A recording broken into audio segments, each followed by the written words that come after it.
큐아 끝장의 거꾸로 가기 교실 시작합니다.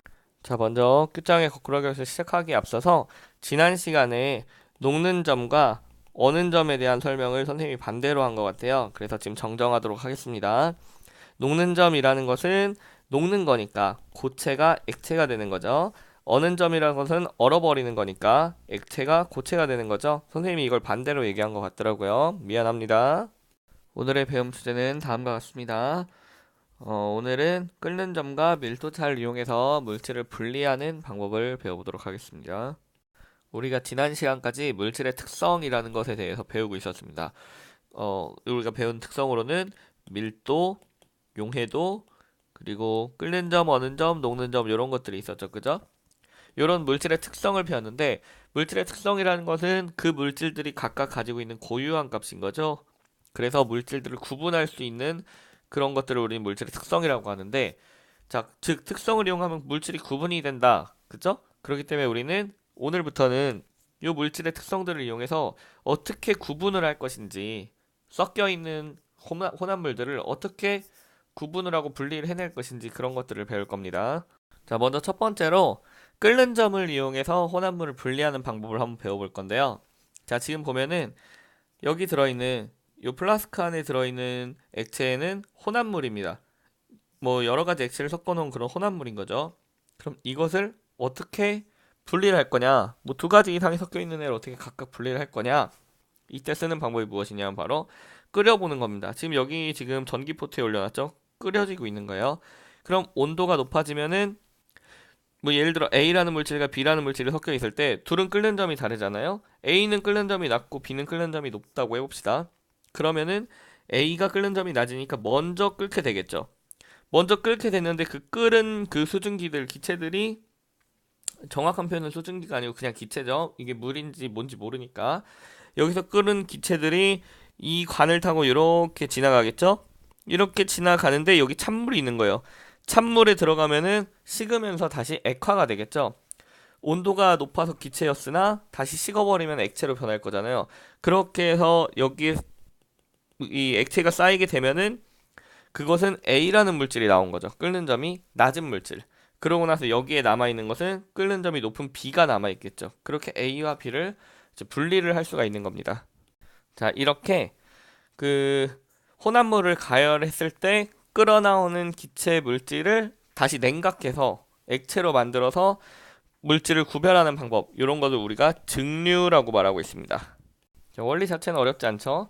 그래서 이 증류를 이용해서 우리가 보통 그 기름 있죠? 기름, 뭐 휘발유라든지 등유 이런 거, 그런 원유 같은 것들, 이런 기름 같은 것들을 구별해 내기도 하고요. 원래 처음에는 휘발유, 등유 이런 게 다 섞여 있거든요. 그거를 이렇게 증류 방법을 이용해서 분리를 시키고 있고, 또 우리가 주변에서 볼 수 있는 그 막걸리와 같은 그런 곡물을 발효해서 만든 발효주에서 그 순수한 소주를 이제 추출해낼 때도 요런 그 증류 방법을 이용하고 있습니다.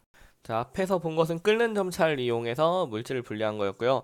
이번에는 한번 밀도차를 이용해서 물질을 분리하는 것을 한번 배워보도록 하겠습니다. 밀도차를 이용할 때는 혼합물의 종류에 따라서 조금 방법이 달라져요. 예를 들어 고체 혼합물이 있을 수 있고요. 그리고 액체 혼합물이 있을 수 있겠죠.